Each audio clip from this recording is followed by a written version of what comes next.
Olá, minha gente, começamos mais um ponto de vista e dessa vez nós vamos abordar a progressão continuada nas escolas. Quem está com a gente é a pedagoga Maybe Fernanda Mascarenhas. Seja muito bem-vinda, Maybe. Muito obrigada pela oportunidade. Estamos aqui para debater essa política pública de tamanha relevância. Exatamente, eu acho que assim, olha, a Comissão de Educação da Câmara dos Deputados aprovou um projeto de lei que veda a promoção automática de alunos do ensino médio e também do ensino fundamental e do ensino médio, que não obtiveram nota para passar de ano. Ressalva situações relacionadas à saúde do estudante. Se essa medida virar lei, as escolas serão proibidas de adotar o chamado regime de progressão continuada.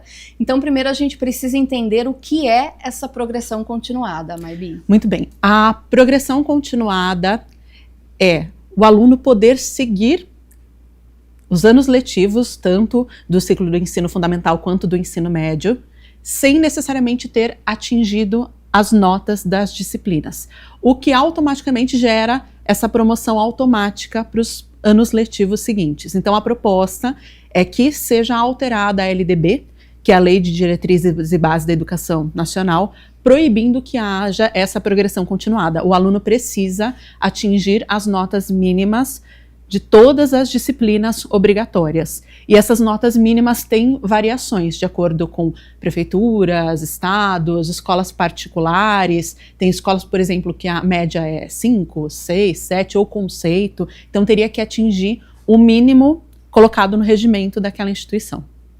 Isso envolve aquela questão que antigamente nós tínhamos aquela clássica frase, né? Ah, se você não for tão bem assim durante o ano letivo, não tem problema porque você não vai reprovar.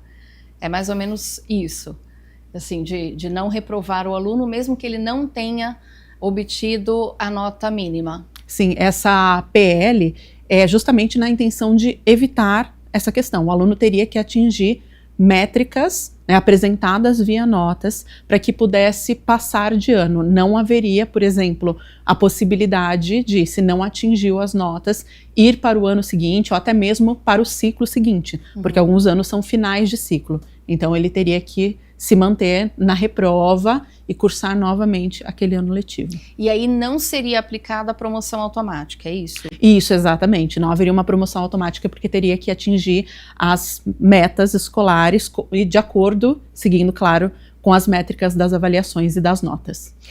Hoje em dia, quais são as formas de ensino aqui no Brasil? Quais são as metodologias? Metodologias pedagógicas são diversas. Nós temos metodologia tradicional, nós temos socioemocional, sociointerativa, nós temos algumas específicas, como por exemplo, Waldorf, Montessori, construtivismo, tem diversas metodologias e com formas de avaliações diferentes. Tem escolas, por exemplo, que até um determinado nível de ensino ou ano letivo, algumas, por exemplo, construtivistas, não oferecem provas. São avaliações de habilidades, projetos, seminários, outras ferramentas de avaliação. Na Montessori, por exemplo, há uma série de metas dentro das atividades montessorianas que o aluno precisa conseguir realizar dentro daquele período letivo, comprovando que ele tem algumas habilidades. O que não impede de ter avaliações, também tem alguns métodos escolares que são mistos, e tem o ensino tradicional, com as avaliações mensais, bimestrais. Outras escolas optam por avaliações semanais, dependendo do ciclo e do nível de ensino. Então, há uma variação enorme metodológica pedagógica e diversas formas de registrar essa aprendizagem. Não necessariamente é com uma prova com 10 questões dissertativas e outra prova com 10 questões alternativas. Realmente há uma possibilidade muito grande aí de trabalhos em grupo, projetos e outras opções. Maybe, da sua experiência, né, como professora, como pedagoga, você consegue definir para nós se tem diferença no aproveitamento do aluno, se for, por exemplo, uma metodologia dessas que tem as tradicionais provas, ou se for aquelas avaliações mais de conceito? Você acha que isso faz diferença para o aluno? Ele consegue aprender mais de uma forma em que as provas, em que ele vai ser avaliado por provas tradicionais, né, alternativas, dissertativas, ou fica mais adequado, mais fácil para o aluno quando são avaliados de forma mais moderna, talvez, né, de forma mais conceitual?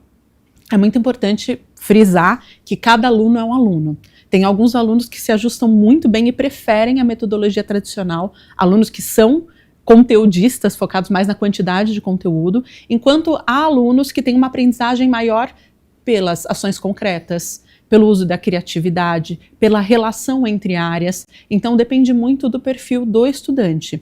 Algo que eu percebo muito nessa geração, que é uma geração de nativos digitais, que é questionadora, que muitos têm sim a dependência de tela e que, por outro lado, tem muito acesso à informação, inclusive falando de ESG, de melhorias do planeta, é que eles se engajam mais quando aquela informação faz sentido. Eles aprendem melhor primeiro, se eles tiverem um vínculo com o professor. Isso já tem diversas pesquisas que comprovam que aquele professor que é engajado, que realmente se preocupa com o aluno, que se aproxima dele, permite uma aprendizagem muito mais profunda. E que aquele aluno, quando vê sentido na aprendizagem, não é só uma informação técnica, mas se relaciona com algo do dia a dia, algo que ele materializa o uso daquele conteúdo, consegue entender muito mais, compreender, memorizar e o principal, saber como utilizar no seu cotidiano, porque uma informação que fique só para que você passe numa prova não é transformadora para a sua vida. Ela simplesmente vai ser usada para um momento em que você precisa realizar um documento formal. Mas se você tem um aprendizado que impacta quando você vai cozinhar, quando você vai fazer seu imposto de renda, quando você aprende física e sabe que tem tudo a ver, por exemplo, com direção de veículos, isso realmente tem uma aplicação. Eu vejo que eles têm uma conexão maior quando eles entendem a utilidade de acordo com a linguagem e a faixa etária deles. Qual a intenção de dividir o estudo em ciclos e limitar essa repetência? Ciclos têm uma conexão muito grande com as fases do desenvolvimento e com os tipos de conteúdo. Então, por exemplo, nos anos iniciais do ensino fundamental, o foco principal é na alfabetização. E isso tem justificativa cerebral, porque por volta de 7 para 8 anos, a gente tem um fechamento de algumas áreas cerebrais e ali a gente precisa potencializar a aquisição da linguagem. Então é uma faixa etária fundamental para que seja trabalhada a alfabetização. Quer dizer que não vai conseguir depois? Não, mas o registro fica em áreas diferenciadas do cérebro que não são tão potentes, até porque tem a ver com a expansão, o crescimento cerebral. Então, quando a gente fala de divisão de etapas, é porque tem o desenvolvimento do ser humano dentro dos marcos padrões de desenvolvimento. Claro que para quem tem uma deficiência, um transtorno, isso tem alterações muitas vezes, né, no desenvolvimento, mas vai de acordo com as habilidades e as necessidades. E o amadurecimento também. Alguns graus de abstração não vão ser obtidos nem exigidos na educação infantil, mas ali no 5º ano, no 6º ano, com certeza vão ser momentos de serem trabalhados e aplicados. Nós já temos a progressão continuada, né? Ela já foi implantada? Ela já tem autorização dentro da LDB e justamente a ideia é que se o aluno não atingir, imagina que ele tem esse ciclo, ele não conseguiu cumprir, não conseguiu adquirir as habilidades, não no sentido de cumprir para punir, mas ele não conseguiu adquirir aquelas habilidades. Ele vai para um próximo nível e vai ter mais dificuldades ainda, não vai conseguir acompanhar o conteúdo. Então a ideia da PL é que ele tenha que atingir, mas a gente tem que tomar um cuidado muito grande. Como foi trabalhado até esse período? Foi identificado as dificuldades? A gente ainda tem efeitos da pandemia, por exemplo, na alfabetização, em que muita gente ficou sem aula ou ficou no ensino remoto, sem o acompanhamento ali presencial do professor, porque não era possível. Então, é importante ter um direcionamento para que não haja uma progressão continuada no sentido de só ir passando o aluno sem se importar de fato com se ele está adquirindo as habilidades ou não, o que eu não vejo com o professor. Então, os professores geralmente são super preocupados, eles realmente pensam no melhor para os seus alunos. Mas o que a gente vai oferecer, né, de fato, para chegar nessa etapa tentando minimizar esse risco, né, de reprova, porque tem um impacto emocional também. Né, como isso vai ser trabalhado num todo, como a gente vai explicar para uma sala extremamente diversa hoje, em termos cerebrais, a mesma importância de um mesmo conteúdo. Você tem ali a criança com atraso intelectual, muitas vezes, com dificuldade de aprendizagem, com transtorno do espectro autista, com TDAH, a criança que tem estimulação em casa, a criança que não tem estimulação em casa, a criança que não gosta, por exemplo, do ambiente escolar, até às vezes por questão de trauma, e é um professor, um mesmo conteúdo e evitando a reprova. Então, acho que a gente também tem que fornecer mecanismos para fomentar as práticas do professor, para potencializar as escolas, no sentido de variedade de materiais mesmo, e formações, para que, se nós não vamos ter uma progressão continuada, precisa ser feito todo um fortalecimento dessa etapa para que as práticas consigam ser mais efetivas.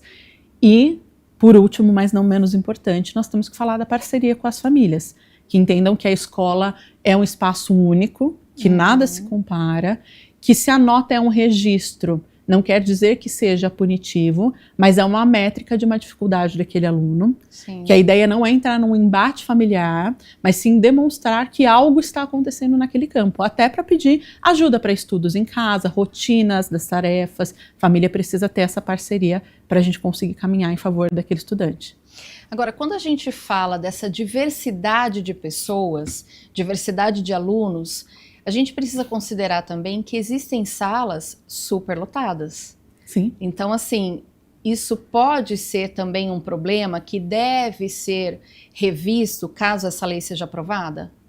É algo que, na minha concepção, enquanto professora de pós-graduação, coordenadora também, que tenho muitos alunos e alunas que são professores, é algo que precisaria ser revisto imediatamente, independente dessa PL, porque a gente não tem um advogado que recebe 30 clientes ao mesmo tempo, cada um com a sua demanda. A gente não tem um médico que recebe 30 pacientes, 40 pacientes ao mesmo tempo, cuidando da saúde de cada um durante 4 horas seguidas ou mais. Tem escolas que os professores atuam em tempo integral. É só o professor, dentro de uma sala diversa, em que ele tem também as interferências dos maiores de idade que educam esses menores de idade, que são fruto dessas suas condições, lidando com tudo ao mesmo tempo. Então, com 12 já pode ser desafiador, mas você consegue dar uma atenção maior para cada um, olhar de uma forma mais individual, até por uma questão logística de tempo. Quando você tem 30, eu tenho alunos hoje que lecionam para a turma como eu dou aula para a gente do Brasil inteiro, com 30, 34 alunos de primeiro ano, idade de alfabetização. Então, como é que você personaliza e atende às demandas individuais? Então, para muito além dessa PL, é algo que precisaria ser revisto, inclusive pela saúde mental do professor, que é aquele professor que se cobra, que quer fazer o melhor pelos alunos, ele fica frustrado, muitas vezes, por não conseguir atingir, e aquele aluno que está numa etapa de desenvolvimento a todo vapor e que precisa de um suporte mais específico. Sem dúvida. Até porque, assim, a gente tem também aqueles que são mais tímidos, né? Que tem vergonha de levantar a mão, perguntar. Sim. E ele fica ali, esperando que algum colega tenha a mesma dúvida que ele, faça a pergunta, porque ele tem vergonha, ele não vai perguntar. E muitas vezes isso não acontece. Então, ele, naquela até a ansiedade dele de saber, ele acaba se fechando, porque falando, não vou perguntar, uma hora alguém vai perguntar essa dúvida que eu tenho também. E o professor acaba não explicando, porque não dá, é muita gente, é muita criança, né? Ou muito adolescente também, em alguns casos. Sim. Você tocou num ponto que é bastante relevante, eu acho que mudou muito a nossa educação, que foi a pandemia. Sim. A pandemia, muito rapidamente, trouxe o ensino de forma online, que para muita gente não foi tão favorável assim, porque muitos não tinham celular em casa, ou tinham celular, mas não tinha internet, não conseguia aprender, né, como deveria ser aprendido se estivesse em sala de aula, por exemplo. Mas, por outro lado, veio também esse vício, né, nas telas, né? A gente tem visto que, inclusive, algumas escolas já proibiram o uso. Isso também pode ser um agravante quando a gente fala de reprovações? Sim, porque já existem algumas pesquisas que dizem que a ausência da tela gera uma crise de abstinência. E numa crise de abstinência, a pessoa fica irritada, desfocada, mais agressiva, só que a criança nem sabe que ela está numa crise de abstinência da tela. Então isso interfere-se na questão da reprova, porque é uma pessoa que já teve né, um contato aí, se a gente pensar na maior parte dos alunos de hoje, da educação básica, eles já são nativos digitais. Sim. Eles já nasceram, como a gente brinca, apertando o botão e correndo a tela touch, às vezes não tinha nem tamanho formado exatamente de um dedo, eles já estavam ali aprendendo, né, as articulações já todas trabalhadas na psicomotricidade fina, mas já estavam movendo a tela. Então, eles vêm desse impacto potencializado pela pandemia. Os vídeos são muito rápidos, são justamente para que você fique preso neles. Os jogos também tem toda uma programação em cima, não só técnica, mas de descargas no cérebro, para que façam a pessoa assistir anúncios, querer realizar compras. Tem todo um sistema por trás para manter a pessoa na tela. A gente molda uma geração.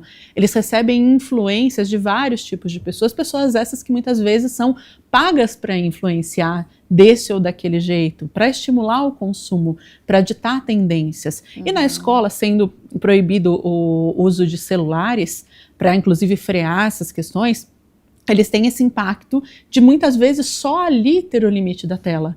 Dependendo de como for o perfil da família, eles vão ter o acesso sem freio em casa. Mesmo havendo aplicativos gratuitos de controle parental, para verificar o que seu filho está assistindo, mesmo tendo uma série de diretrizes. Isso vai impactar na reprova, porque se está na escola sem concentração, sem atenção, irritadiço, não vê conexão com o conteúdo no dia a dia, ele vai ter, muitas vezes, dentro dessa dispersão, uma dificuldade muito maior de entender o conteúdo, de parar para ler um texto que é processual, não é um short, não é um reel, não é um story. Então ele vai ficar com muito mais dificuldade de acessar aquele conteúdo e pode gerar, sim, uma condição de reprova. E esse é um desafio que os professores têm enfrentado diariamente, né? Porque não tem mais aquela questão de, olha, vai até a biblioteca, escolha um livro, faça a leitura, depois vem e conta para a sala sobre o que... Não existe mais isso, né? Sim. Porque as crianças não têm mais esse hábito. Os alunos, de uma forma geral, não têm mais aquela coisa de folhear, né? De parar, escrever, né? Ficar olhando na lousa, escrever, né? Eu já estou entregando minha idade aqui, ó, do tempo que eu estudei. Mas mudou muito, né? Sim. A forma de ensino, a forma de aprender e de procurar informação. Então, isso acho que também talvez seja mais um agravante para essa questão das repetições. Com certeza, porque antes nós tínhamos todo um processo para caminhar. Também vou entregar a minha idade sem problema nenhum. Nós tínhamos um processo, a informação não era tão acessível. Claro que isso tem muitos benefícios de você poder se informar rápido, às vezes até por uma questão de, eu precisaria entender algo melhor, eu queria saber uma receita, você não tem que ir no caderno da avó ou ligar para alguém na época que a gente tinha o telefone que ficava preso num determinado lugar, né, para perguntar uma informação da receita. Tem muitos benefícios, né, toda a questão de localização, tecnologia, mas não tem mais o processo. Muitas vezes. Muitas escolas buscam fazer isso, sim, tem as suas bibliotecas, levam as turmas até as bibliotecas, mas esse cultivo da leitura tem que vir muito de casa. Eu vejo o professor, nessa questão da progressão continuada, da reprova, da aprovação, muito pressionado por diversas frentes, porque quem deixa o aluno desenfreado na tela não é o professor, mas é o professor que tem que lidar.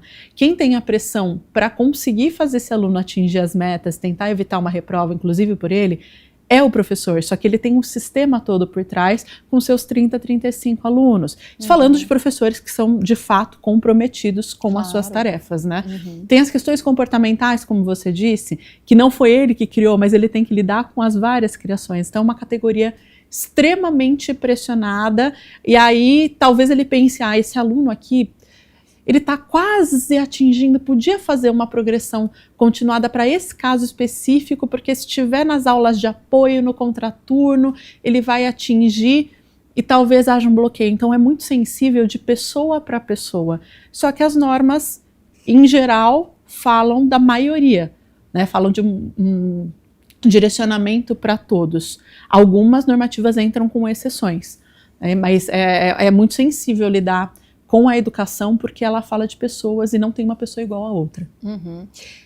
A gente ainda é aplicada a recuperação, por exemplo, no final do ano, ainda tem, que Sim. era, eu não me lembro quanto tempo, mas acho que tinha uns 15 dias, que era para retomar aquelas disciplinas que a gente não tinha ido tão bem, então fazer uma prova, um trabalho, para poder se atualizar e alcançar a nota mínima, Sim. né? isso ainda existe? Existe, tanto a recuperação final, quanto tem as escolas que promovem as recuperações bimestrais, trimestrais, de acordo com o ciclo avaliativo, para fazer uma retomada dos seus conteúdos. Dependendo da escola, a recuperação tem partes separadas, recuperação feita em sala, uma prova mais feita em sala, um projeto feito nas férias. Então tem várias possibilidades para tentativa de recuperar esse conteúdo. E há alguns que têm dificuldade, alguns alunos, eu trabalho muito com a área de educação inclusiva, que é inclusive a pós que eu coordeno, alguns alunos conseguem nessa época de recuperação, que a maioria dos colegas já foi dispensado, já está em casa, tem menos barulho na sala, uma atenção mais individualizada, conseguem ter um desempenho diferenciado positivamente durante a recuperação.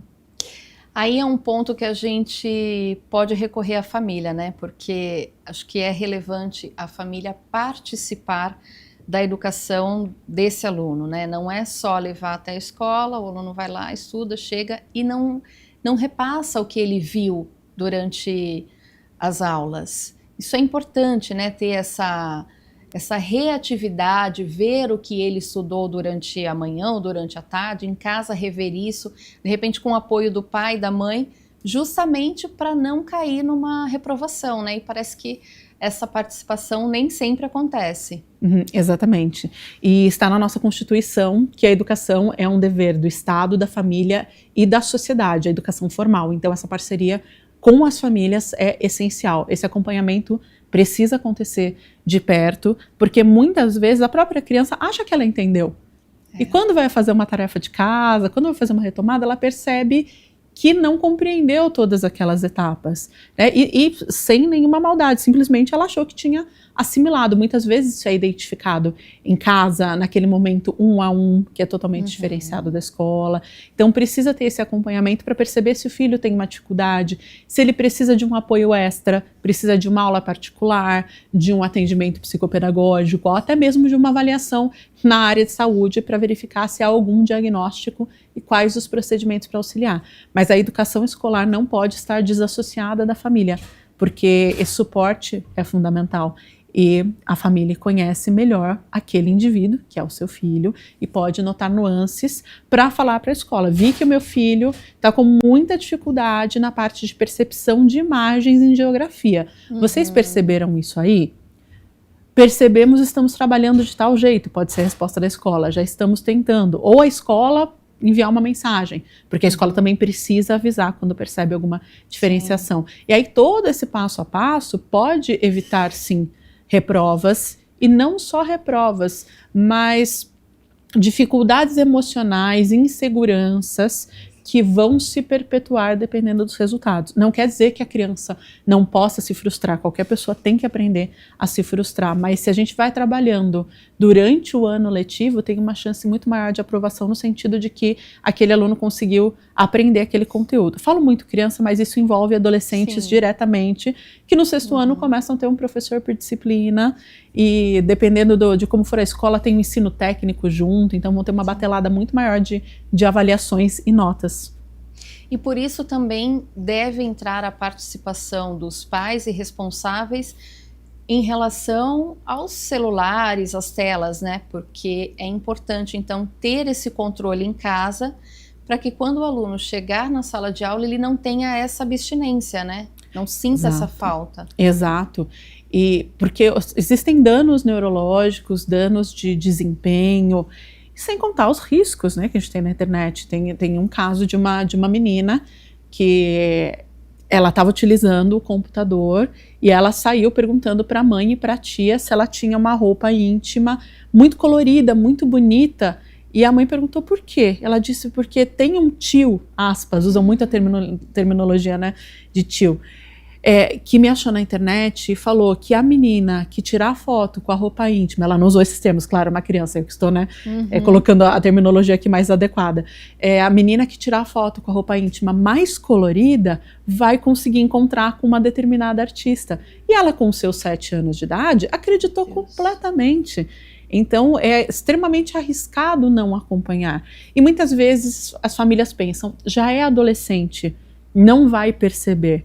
Não necessariamente. Eu tenho uma filha de 15 anos de idade, quando ela estava com 13, recebeu uma mensagem estranha, veio me trazer. Eu sou uma mãe que tem aplicativo de controle parental, ela tem limite de horário na tela, sim.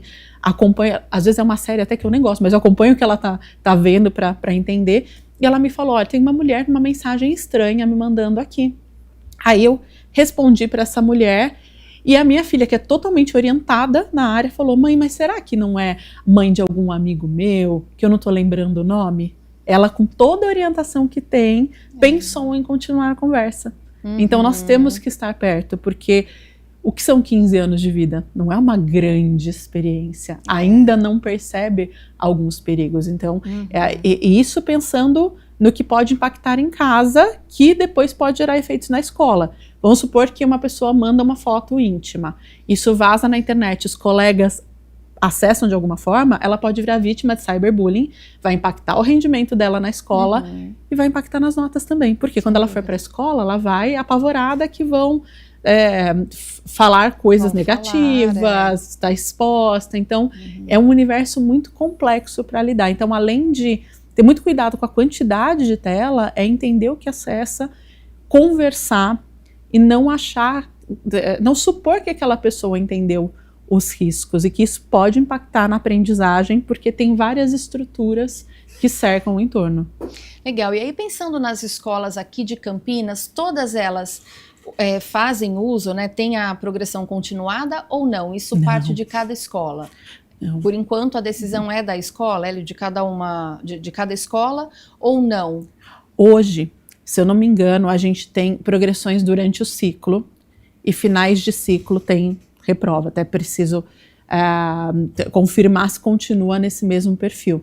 Mas uma das últimas diretrizes tinha sido nessa linha. Continuava-se no ciclo e tinha anos que não havia a reprova. Então, pontos com reprova e pontos sem reprova. Agora, a gente tem também o universo das particulares, que tem as aprovações e reprovações dentro do sistema padrão de um ano letivo após o outro.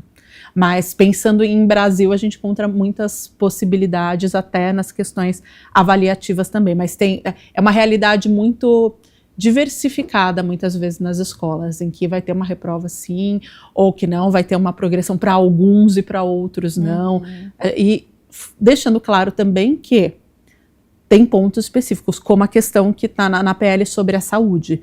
Você tem um aluno que passou meio ano internado, então ele vai ter uma outra adequação curricular, ele tem direito a acesso ao conteúdo, mesmo que ele esteja, por exemplo, num hospital e ele esteja em condições de acessar, mas dependendo do que ele tem, ele não vai conseguir cumprir. Então, tem variações dentro das escolas, entre as escolas, e também caso a caso de alunos. É uma realidade muito vasta a nossa escolar, por entrar naquela questão da individualização e de algumas autonomias diferenciadas, por exemplo, que a escola particular consegue realizar. Não todas, claro que é normativas gerais, mas existe quem não faça. Dentro desse projeto de lei, quando eles falam sobre a saúde, são casos bastante específicos, né? Não é, por exemplo, qualquer atestado de gripe, aí o aluno tem lá 5, 10 faltas durante o mês.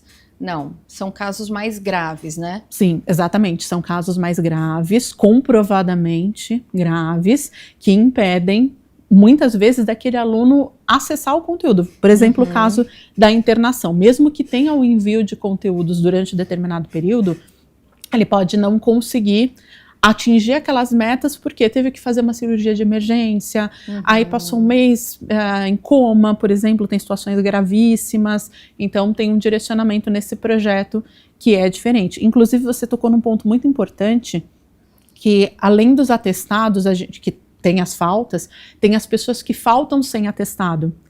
E a partir do ensino fundamental, passou de 25% de faltas, isso vai gerar uma reprova, assim, se não tiver uma justificativa. A partir de um determinado número de faltas, a escola tem que comunicar ao conselho tutelar, inclusive. Então as famílias têm que estar atentas que esse aluno precisa cursar. É diferente dele ter justificativas de ausência. Mas isso também pode e vai impactar na aprendizagem do aluno, porque se ele não está lá, ele não está vendo o conteúdo, ele não está acessando. Isso pode gerar uma reprova porque não foi enviado para a escola. Claro, volto a dizer, são questões de saúde, é uma outra tratativa. Agora, sem essa comprovação, aí a família realmente pode, de fato, ter uma comunicação vinda de um órgão específico, porque a escola tem que pontuar. Né? O correto é pontuar. E aí aciona o conselho tutelar e eles decidem da melhor forma. Isso. Geralmente o que a gente faz enquanto escola é ir avisando antes. Primeiro, quando as escolas que trabalham seriamente, elas vão se preocupar primeiramente com o aluno. Então, está faltando sem justificativa o que está acontecendo. O aluno pode estar numa situação de violência doméstica, pode estar com alguém da família com uma doença grave e não está conseguindo levar para a escola. Então, a escola séria não vai esperar chegar no limite para simplesmente buscar uma notificação com um órgão específico. Ela vai tentar descobrir o que está acontecendo com aquele aluno e se oferecer para ajudar. Mas eu já tive casos de alunos de escola que simplesmente sumiram. Ninguém sabe onde está até hoje. Então nós não sabemos se está vivo, se não está, o que aconteceu com a família. Abandono escolar e acabou. E a gente tem que notificar. Justamente porque às vezes não vai ficar só no conselho, às vezes outros órgãos vão precisar ajudar, por exemplo, localizar essa família, localizar esse menor de idade. Então é um universo muito amplo, surpreendente, com aprendizado constante. Assim, para nós, por exemplo, enquanto profissionais de educação, não existe progressão continuada no sentido de aprendizado. A gente está cada dia fazendo uma prova nova, sendo aprovado em habilidades novas ou reprovados em coisas que a gente ainda tem que aprender, porque são muitas possibilidades de acontecimentos. Professora, a situação gera insatisfação de alguns pais e professores. Uma pesquisa realizada pelo Sindicato dos Professores do Ensino Oficial do Estado de São Paulo, a POESP, em 2017, mostrou que 90% dos pais de estudantes matriculados na rede eram contrários à progressão continuada. Além deles, 78% dos estudantes e 87% dos professores tinham a mesma opinião. O ato de não reprovar é desleal perante a atuação do professor, perante o conhecimento que o professor tem e disponibiliza ali para os alunos? Não somente ao professor, mas ao conhecimento em si. Lembrando, frisando novamente, estou falando aqui daqueles professores que realmente investem naqueles alunos, que conseguem, apesar dos desafios, olharem um a um e promovem técnicas variadas para auxiliarem aqueles indivíduos. Realmente é uma afronta, um desrespeito, no sentido de que nós temos muitas realidades familiares. Nem sempre a criança ou adolescente tem a referência de liderança em casa, de respeito. Nós temos uma geração aí de famílias em que uma parte não impõe o limite para os filhos. E eu jamais estou me referindo a limites agressivos, mas diretrizes do que deve ou não ser feito. A família precisa balizar. Se a criança ou adolescente não tem isso em casa, com as referências de adultos principais das suas vidas, dificilmente ela vai ter na escola. Então tem um impacto ali de muitas vezes se negar a fazer uma atividade, de não respeitar o professor tentando passar os conteúdos que são obrigatórios, independente de serem todos utilizados no cotidiano ou não, é obrigatório que ele passe aquele currículo.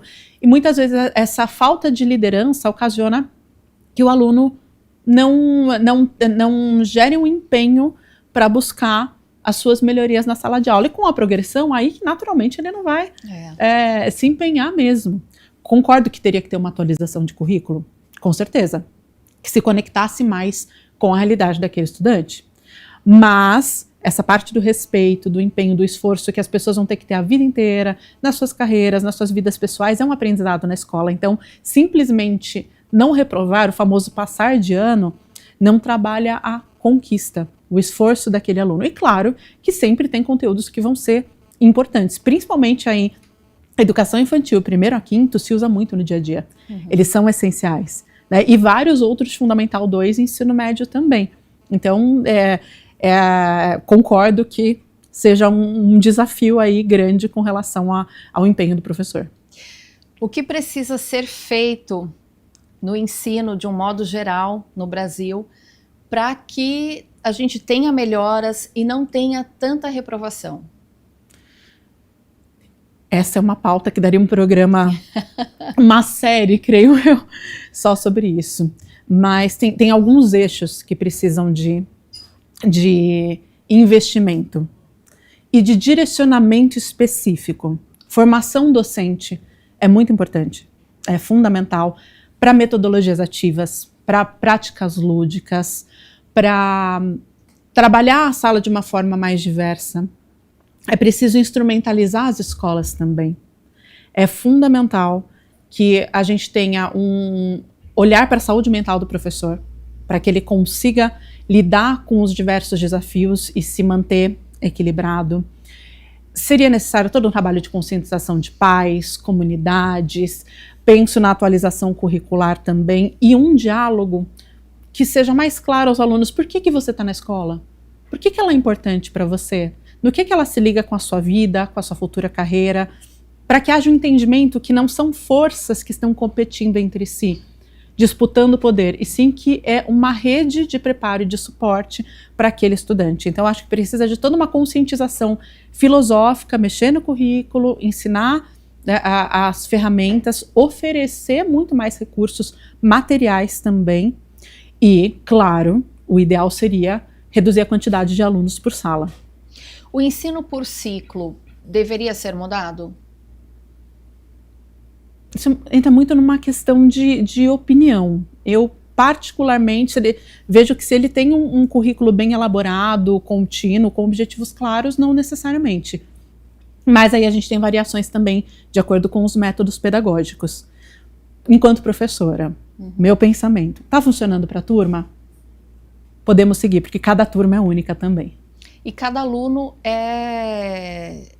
ele tem uma forma de aprender, né? Uma forma de colocar aquilo que ele aprendeu em prática. Então, assim, embora seja uma classe às vezes lotada, cada um tem ali o seu jeitinho, né? É muito individual isso de cada aluno, né? Exatamente. E é desafiador lidar com essa questão quando você tem uma sala superlotada. Aprovação automática, então, por enquanto, existe no país e não deveria existir? Existe em alguns casos, a gente não pode pontuar que existe em todos, e na minha concepção, se você tem uma proposta toda coerente, ela deveria existir apenas em alguns casos que realmente tem uma extrema necessidade. Na maioria dos casos, não. Até para estimular essa conquista, que é diferente do que a gente vê nas telas. Na tela é tudo pronto, você não precisa conquistar basicamente nada. Professora, o que é preciso rever e mudar para que os alunos aprendam e o ensino não esbarre nessas reprovações? Porque o problema tem sido esse, né? As reprovações. Então, acho que precisamos unir forças, alunos, professores, pais. Com certeza, tem toda uma estrutura que precisa de melhorias. Então, desde a formação desse professor, para atuar com mais metodologias ativas, mais práticas, com a diversidade do aluno. Nós temos, inclusive, uma faixa etária muito variada de professores. A gente tem pessoas aí com 40 anos de carreira lecionando que tiveram que se adaptar a muitas questões. E alguns têm dificuldades tecnológicas, por exemplo. Então, ensinar a instrumentalizar esses professores, ter mais materiais diversificados em escolas, explicar para esse aluno para que a escola serve, por que ele está na escola, o que ele vai aprender ali, como isso se relaciona com a vida dele, por que as habilidades que ele está conquistando ali são importantes num todo. Porque é na escola que a gente aprende a andar muitas vezes numa fila e respeitar essa fila. E isso vai impactar no trânsito, isso vai impactar quando você for num banco não digital, não médico. É o que você aprende num todo, para além do conteúdo. Por que é importante estar na escola? Né? Então, instrumentalizar o todo, conscientizar as famílias, conscientizar os professores, trabalhar a saúde mental deles é essencial.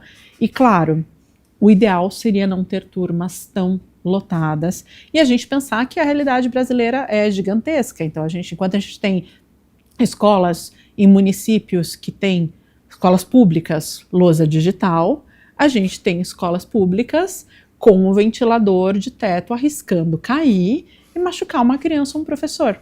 Então tem muitos pontos a serem trabalhados num todo, mas a conscientização seria um primeiro passo, de por que não é uma disputa de poder, está todo mundo junto numa rede de proteção através da escola para aquela criança, para aquele adolescente.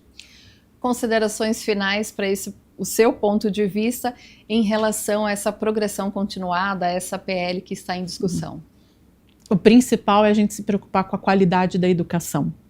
Muito além de notas, muito além de em que ano letivo o aluno está, mas nós nos preocuparmos na educação, sobre a educação global daquele indivíduo. Desde ele aprender que se ele não tirou uma nota, isso não é uma punição e não deve ser usado como punição, porque muitas vezes é utilizado, né, por famílias e por professores. Não é uma manipulação, e sim é um registro, que é um estímulo para ele melhorar, para ele entender que, de fato, pode errar e tem ferramentas para melhorar. Então a gente precisa pensar na educação num todo, não só trabalhando, minimizando as possibilidades de reprova ao longo do processo, mas entendendo que conquistas fazem parte, que dificuldades fazem parte, que o esforço é importante. A geração de muita tela muitas vezes é mais sedentária, até por questões de segurança, dependendo do lugar, não é mais possível brincar na rua, né? Então vai ter uma autonomia diferenciada, tudo vai trabalhar na escola, nas questões emocionais, que antes tinha famílias com muitos irmãos, brincava na rua com muita gente. Não, a socialização muitas vezes acontece na escola. Então entender que a magnitude vai muito além do registro de notas, mas que é um preparatório para o dia a dia, para a vida, e que a aprovação é mais um ponto, mas que o trabalho para que se conquiste essas habilidades e esses conhecimentos, para que não sejam só informações perdidas e sim situadas no seu dia a dia, tem valor.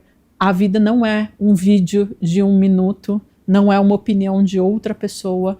Você constrói a sua trajetória. Para construir a sua trajetória, tem que ter esforço, tem que ter autoconhecimento, e isso precisa ser trabalhado desde a base. Maybi, eu agradeço sua participação, agradeço por você compartilhar o seu conhecimento com a gente. Eu que agradeço pela oportunidade, espero que todos valorizemos a educação como ela merece.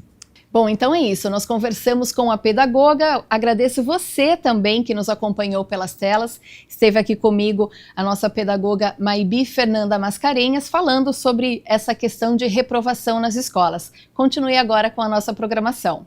Tchau!